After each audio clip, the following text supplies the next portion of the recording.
Olá, aqui é a Brenda Pereira do Café Literário.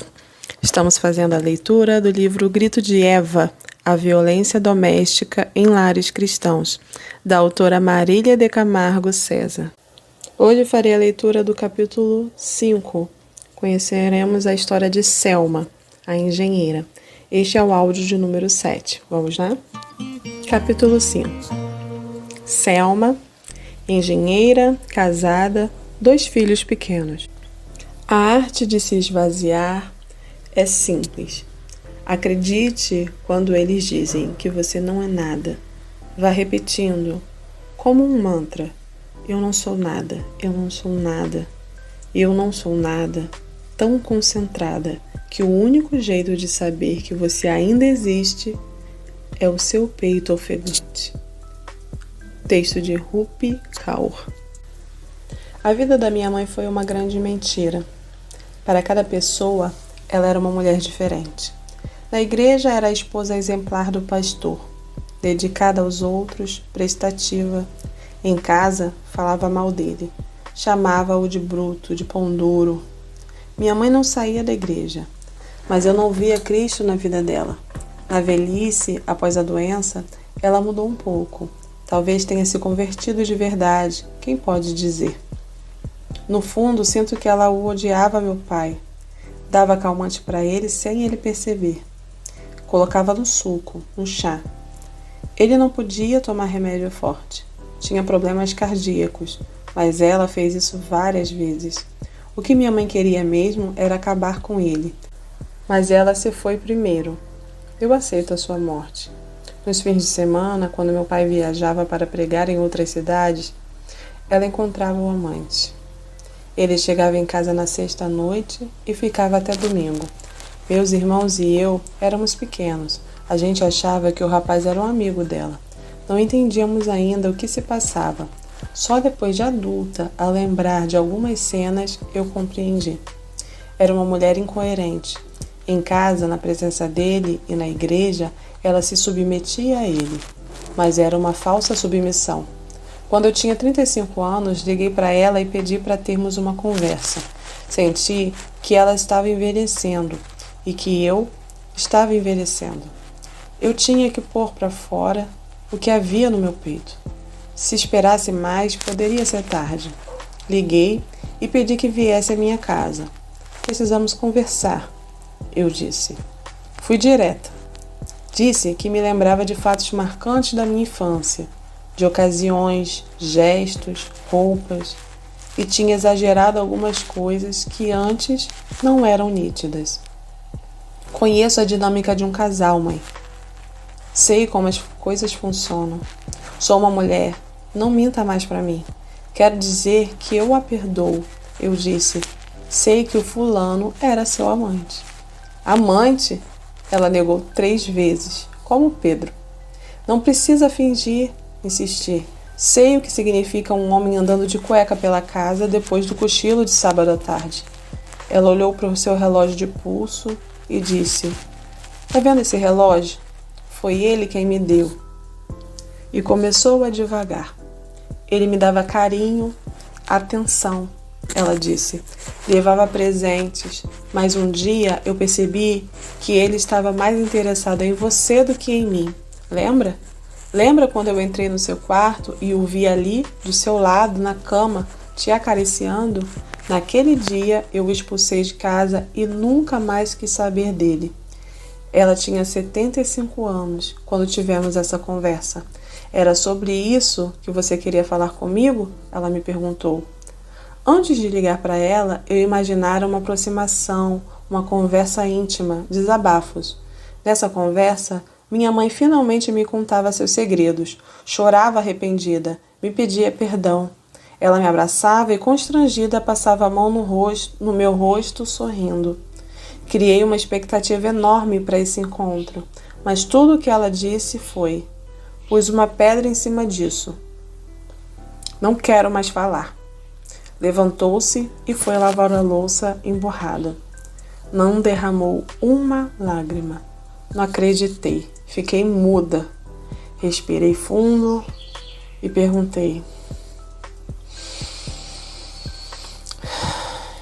Posso te dar um abraço? Nos 2 dias seguintes, tive febre alta. Fiquei de cama. Um mal-estar provocado por aquele encontro tão intenso. A dor de vê-la cauterizada pela vida, sem expressar arrependimento, sem ser capaz de um gesto de carinho. Chorei muito, muito. Foi só depois daquela tarde que entendi que eu precisaria aprender a amar minha mãe, independentemente de tudo que ela fizera. Ela não sabia amar, porque ela não recebeu amor. A gente só dá o que recebeu. Ter a oportunidade de falar sobre isso é motivo de cura para mim. Sei que Deus vai me mostrando as coisas aos poucos e me libertando aos poucos, e isso me alivia. Se eu pudesse fazer uma pergunta para ela hoje, eu gostaria de saber quem ela era de verdade. De verdade. É triste pensar que eu não sei quase nada sobre quem minha mãe foi de verdade, o tamanho da sua dor. Tudo que sei é que a mãe dela morreu no parto e o pai se foi quando ela tinha apenas 13 anos. Foi criada por parentes. Quando conheceu meu pai, numa reunião de família, ele ainda não era pastor, era mecânico. Só se converteu depois de casado, quando já tinham 3 filhos. Quando eu nasci, ele já era pastor. Meu pai era um homem agressivo. Lidava conosco à base da força. Dizia que tínhamos que o obedecer porque estava escrito na Bíblia. Sempre usou a Bíblia como justificativa para nos atacar, inclusive fisicamente. Ele supria o lado material, mas o suprimento de amor, de carinho, de respeito, de incentivo, de segurança, isso nunca nos deu. Não consigo me lembrar de receber um afago, um toque, nada. Todos os dias, antes de tomarmos café ou de almoçarmos à mesa da cozinha, ele pregava para nós. Todo santo dia. Tínhamos fome, mas não podíamos comer antes da palavra. O alimento para o espírito é mais importante, dizia ele. Citava versículos. Filhos, obedecei a vossos pais. Mulheres, sejam submissas ao marido. Ensinava com rigidez, de um jeito autoritário. Ele batia nos meus irmãos, com cinta, com chinelo. Em mim, nunca bateu. Meu irmão mais velho casou-se muito cedo, só para sair de casa. O segundo saiu para fazer seminário. Somos 5 no total. Para manter a família unida, minha mãe aguentava. Mas de vez em quando ela erguia a voz para defender os filhos, como quando eu quis fazer faculdade em outra cidade e ele não queria deixar. Vai para Babilônia, dizia ele, Sodoma e Gomorra. Ela vai e você vai ajudá-la, senão vou fazer um escândalo na igreja. Quando o curso começou, ele me levou de moto, me largou numa avenida da cidade, num lugar que eu nem conhecia. O preço que ela pagou por guardar tanta raiva no coração durante anos foi o câncer no esôfago. É o que eu acredito. É um câncer que dá em quem bebe e fuma muito, mas ela nunca bebeu nem fumou. O veneno consumiu-a por dentro. O rancor. Ficou tudo parado ali no pescoço. Depois que me casei, comecei a ter sonhos estranhos e a me lembrar de cenas do passado. Foi naquela época que me veio à mente o que se passava em casa quando eu era pequena. Eu já trabalhava num hospital e havia ali uma área externa de apoio, muito parecida com o quintal da casa dos meus pais. O piso de cimento queimado, as paredes brancas, tudo lembrava o local onde aquele homem me tocou várias vezes, onde fui abusada. Eu tinha 6, 7 anos quando isso aconteceu. Toda vez que entrava naquela parte do hospital, eu sentia uma angústia, me dava uma coisa por dentro, não entendia por quê. Então começaram os sonhos. Eu acordava sobressaltada, sonhava que eu era criança e estava em casa. O rapaz chegava e eu me escondia atrás de uma cortina. Aos poucos, as lembranças daquelas situações horríveis foram voltando. Certa vez, eu estava na sala de apoio do hospital e o senhor da manutenção entrou, segurou meu braço com força e me perguntou se eu estava tudo bem. Eu me assustei, comecei a chorar e corri para o banheiro. Vomitei muito. Uma enfermeira me viu e perguntou o que estava acontecendo. Quis saber se eu estava grávida. Eu chorava sentada no chão. Levaram-me para a enfermaria, me deram um calmante. Uma amiga veio me buscar. Levou-me para a casa dela e me disse que eu precisava ver um psicólogo com urgência. Foi durante a terapia que eu entendi que o quintal me remetia ao lugar do abuso e que a voz do senhor da manutenção era a voz do abusador. Eu nunca havia contado isso tudo de forma contínua. Isso, para mim, é uma reconstrução e está me fazendo bem. Eu fui muito exposta quando era pequena. Eu já era casada havia muitos anos quando nos mudamos para São Paulo e conhecemos em nossa igreja o Celebrando a Recuperação. É um grupo terapêutico que se reúne uma vez por semana na igreja. Veja como as coisas são. Resolvi participar, achando que eu poderia ser usada por Deus para ajudar as pessoas. Eu não achava que eu mesma que precisava de ajuda. No Celebrando, minhas feridas não curadas vieram à tona.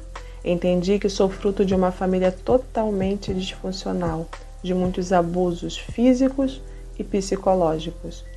Ouvi a história de outras pessoas com sofrimentos psicológicos graves, que se abriam durante as reuniões, num ambiente de respeito e acolhimento. E isso me fez muito bem. Falar da minha história, poder reconstruí-la e, enfim, aceitá-la foram passos importantes num processo de autoconhecimento e de cura. Creio que passar por tudo o que passei fez de mim uma mãe mais atenta. Temos muito cuidado com nossa filha, com sua exposição física e emocional. Ensinei-lhe que ninguém tem o direito de tocar seu corpo intimamente. Sabemos na casa de quem ela pode ou não pode dormir. Meu marido é um pai amoroso, incentivador. O que me atraiu nele? A inteligência. Ele me passa tranquilidade, segurança. Gosto de conversar com ele. Admiro o jeito como trata as pessoas, com tanta gentileza. Fui criada num ambiente agressivo, de gritos e falas duras. Meu marido me mostrou que eu não precisava aumentar a voz quando quisesse discutir com ele. Com calma, ele me fez ver que podíamos conversar sem nos exaltarmos. Foi o que me encantou nele. Simplicidade, humildade e respeito. Selma chora muito nessa parte do relato. Submissão para mim é não tomar sozinha decisões que são importantes para a família toda. Posso decidir muitas coisas sem a opinião dele, mas o que for relevante para a nossa dinâmica familiar, creio que devemos decidir juntos. Eu me submeto à sua opinião porque somos uma família. Nunca tive a oportunidade de ter uma conversa honesta sobre todas essas lembranças com meu pai.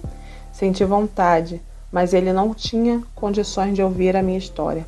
Ele já tem 90 anos, é paciente cardíaco, sei que faria mal a ele, mas nosso relacionamento hoje é muito bom. Minha cura me capacitou a perdoá-lo. Eu perdoei meu pai. Essa foi a leitura do capítulo 5 do livro O Grito de Eva, a Violência Doméstica em Lares Cristãos. Eu sou a Brenda Pereira, do Café Literário, e te aguardo no próximo capítulo. Um grande abraço.